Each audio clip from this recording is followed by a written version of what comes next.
Hi, welcome. On this video, I once again want to respond to some of the narratives that are out there in the dog training community.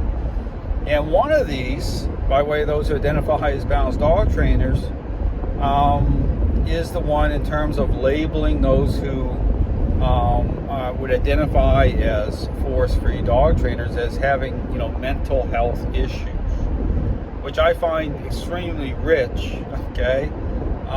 From the perspective that balanced dog trainers are marketing trash science.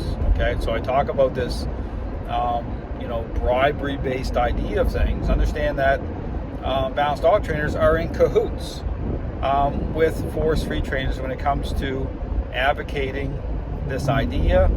How balanced dog trainers they're playing both sides of the fence, just like here with attempting to label force-free trainers as having mental health issues because they're not going along with the balanced dog trainer idea of things. I talk about that, and meanwhile balanced dog trainers, they themselves are marketing this idea, which is setting dogs and owners up for failure, period. Now here's the thing, when I talk about making comparisons, I talk about even the parenting example in terms of the permissive parenting style, as really the example to go by in terms of the dynamic of this ideology, how it sets up a counterfeit picture. I understand when I'm showing up to help people in terms of their relationship problem with their dogs, I'm not pointing my finger, at them, judging people that way. And again, this is why even on social media you see a lot of discussion videos put out about people who are very narcissistic, and from again a Christian perspective, I don't believe that people can't change. I believe that we all have very selfish and self-centered tendencies, and to just label people that way, and what I find interesting is a lot of people that do that are doing it from a place of hurt. They're doing it from a place where they were taken advantage of. They experienced that, and don't get me wrong, that's like a terrible thing to go through. It really is. But coming from a place of forgiveness, understand forgiveness doesn't mean you are going to accept that type of behavior. It's about boundaries. It's about saying, no, I'm not going to accept that, but I choose to forgive that person for what they've done, because it allows me to move on. It allows me to invest in in loving somebody else, because when you hold on to that stuff, it causes all sorts of issues for yourself. So understand forgiveness is a choice. It's a choice for me to let it go and to move on. So all to say that when you see people talking about certain issues, oftentimes they're hurt and they're angry. That's why they come off angry. They come off that way. And don't get me wrong, it's a very difficult thing to deal with. It really, really is. But for me, again, I talk about, judging or pointing my finger, at individuals. I don't do it that way at all.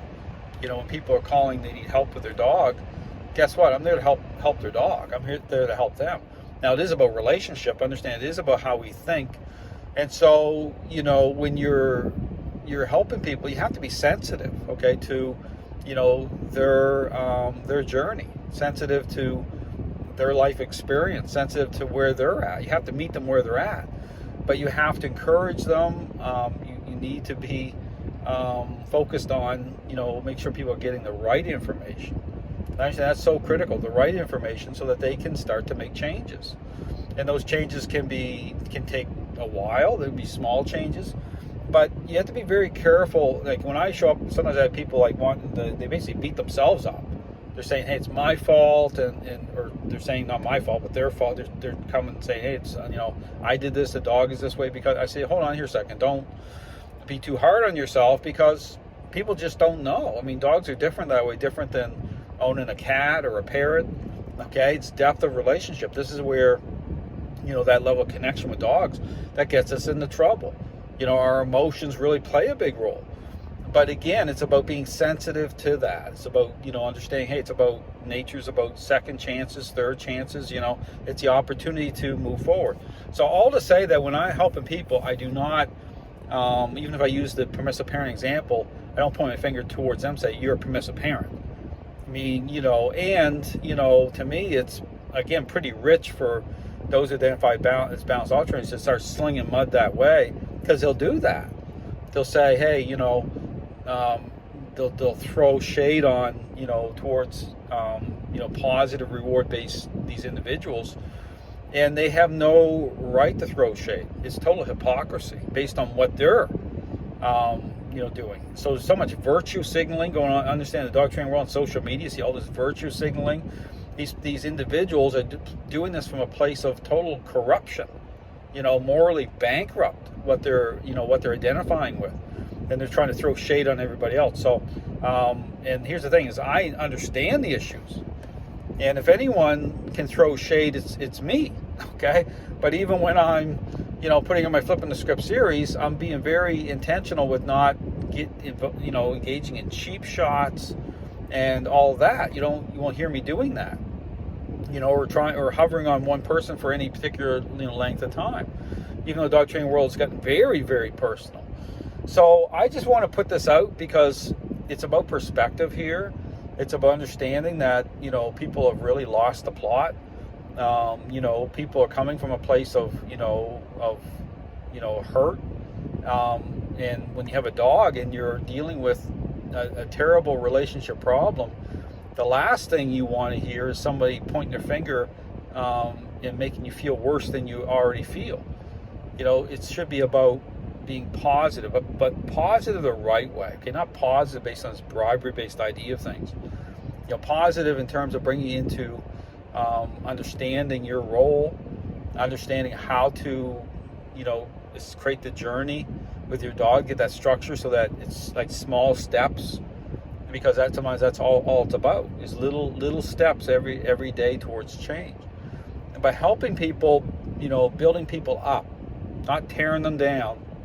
And don't get me wrong, I'm tearing down the dog training world, but directed towards these trainers who are doing this stuff, who are marketing this garbage. Because you understand, you can't build anything off a lie.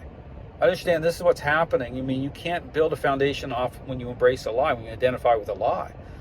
You've got to start from a place of truth.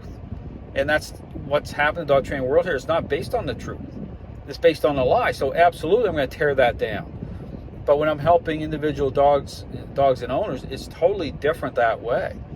You have to be sensitive to, because a lot of times they're just going off the trash information that's out there on social media with all these balanced trainers, force-free trainers, and they're just taking things at face value. And they're in worse shape. In the end, many of these individuals. So again, I just want to put out there, it's about perspective, but that's where I come from when I'm helping dogs and owners.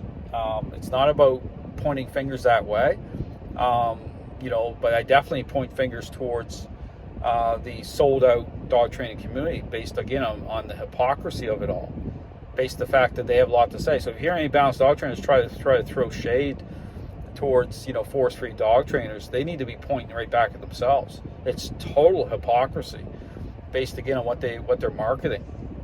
It's a total joke. And so again, they have no right to throw any shade at all. They need to be throwing shade towards themselves. Thanks for watching.